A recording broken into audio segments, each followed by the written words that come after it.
Of all the things I've seen on the battlefields of the frontier, the pilot is the true dominant force.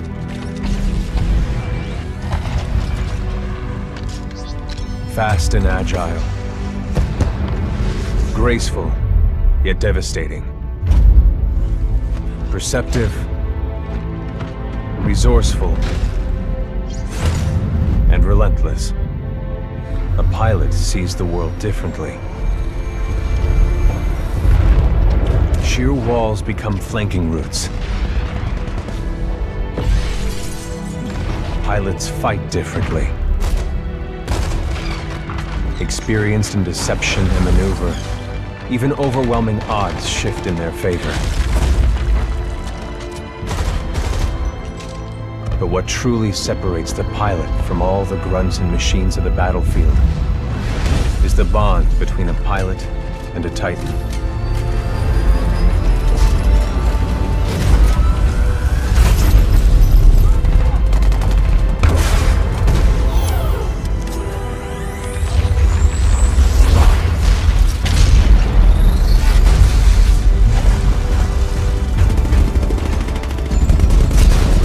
When linked to a Titan, a pilot can only be stopped by overwhelming force, or an equal.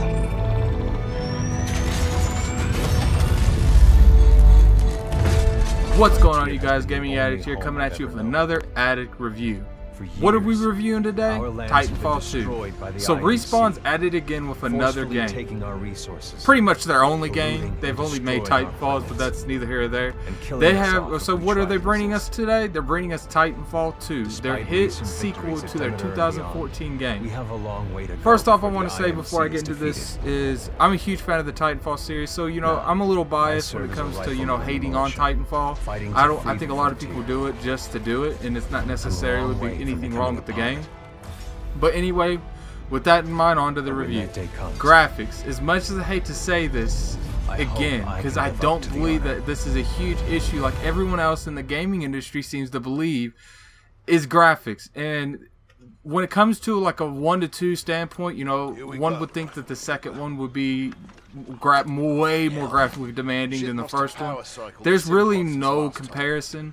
There's definitely not a huge difference. There is a difference, but not a noticeable one considering this is a sequel and it's 2 years old.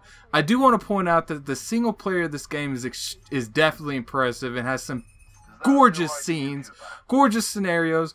And I do want you guys not think this is a no deal because of the graphics. Do not judge this game compared to the terms of the first game, because it is definitely something that's important to certain people, but it's not where it really shines. So I want to go into the gameplay. Okay, the gameplay is where this game, it's Titanfall 2's gameplay has always been its bread and butter. Well, Titanfall in general. That quick wall-running shooter has been a huge advantage to this game since day one. In fact, some people can argue that this game started the exosuit that came out from the past few Call of Duties. The intros of the new Titans in Titanfall are one of the biggest introductions to this game.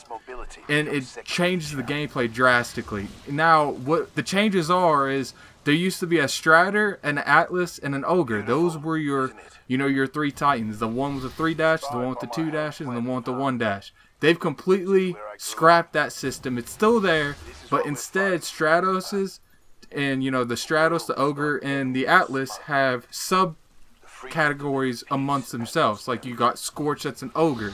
You got Tone, that's an Atlas, and you got Ronin, that's a Stratos. So it really helps out with the diversity, gives everyone the ability of what they want. The only big difference I saw in this when it comes to gameplay is some of these Titans you're neither OP as hell or you're overwhelming, and it's kind of annoying because if you're not Legion or Tone, you're not going to see a lot of Titans that's not Legion or Tone. And I like Ronin, I do. Maybe it's because I'm not good with him like other people are, but I found out that his perks and where he shines is up close, especially with his sword and his shotgun. But I felt like his sword didn't do enough damage to justify getting that close.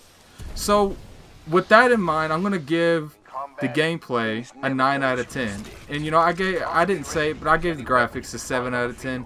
I didn't say, you know, the graphics definitely wasn't the greatest, but, you know, anyway. And I know that's a high score for the gameplay, but let me tell you guys, it is definitely justified. Next is the story.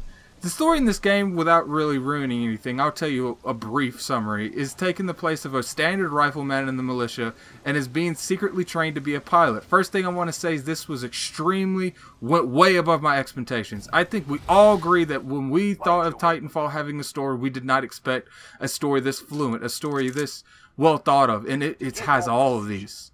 The boss fights were extremely interesting in themselves and made you really hate these people. Although they didn't really introduce these people correctly if you want to do a character, you know, development. The only people they really wanted you to do a character development is, you know, your Titan and the rifleman himself. But besides that, that has nothing minus. You know, it might be a little bit. The only real big thing is the story's not that long. You know, it might take you 3-4 hours if you just run right through it. They have certain collectibles like pilot helmets, but besides that, there's nothing extravagant with this. So, you know, I definitely want to go over, you know, I gave graphics a 7 out of 10 because, you know, it's like I said, the graphics don't mean a whole lot to me. The single player looked great, but everything else in this, it was, compared to the first one, it wasn't a huge graphical improvement, so I couldn't give it anything above a 7. You know, Respawn, I'm sorry I couldn't, but if you guys improve on this, maybe Titanfall 3 would be a different one.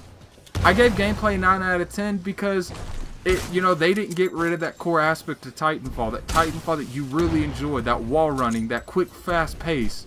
And, you know, the new Titan classes are extremely interesting. They put a lot of variables into this game, although a lot of the Titans are either OP, or they're just, it's plain out underwhelming.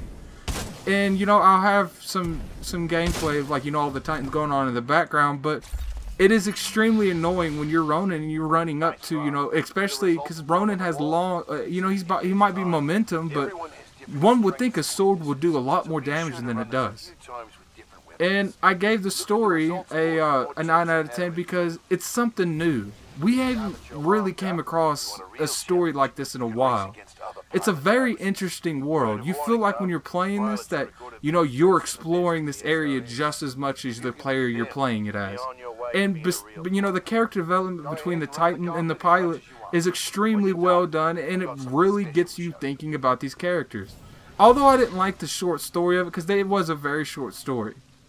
Now, the biggest question is, do you buy, rent, or pass this game? I say you buy it if you're a fan of first-person shooters and you like mech combat, because that's extremely important. This game is highly demanded on mech combat. You know, that's the Titans combat.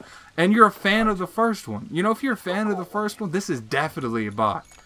Now, renting. If you just like first-person shooters and you're kind of a, you know, a fan of mech combat, you know, the Titanfall combat, I would rent it. You know, Redbox this thing. Try it out. If you like it, then go ahead and purchase the entire game. And even if you're a fan of Call of Duty, you know, you could definitely wouldn't go wrong with just Redboxing this for $2. And if you pass it, it's just because you hate first-person shooters. That's the only thing I could come up with a negative if you pass on this game. If you like first-person shooters even a little bit, pick this game up, please. So that was my review. I know what you're asking is it worth the money that you put into it? Absolutely. First-person shooter, I plead to tell you to buy this game. Give it a shot. We give games like Call of Duty that do the same shit every year, and we give them chance after chance and expect a different result every year.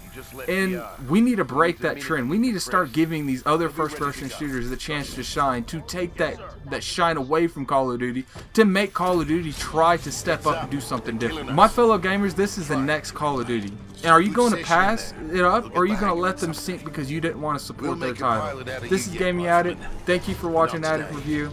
I'm out of here. Peace.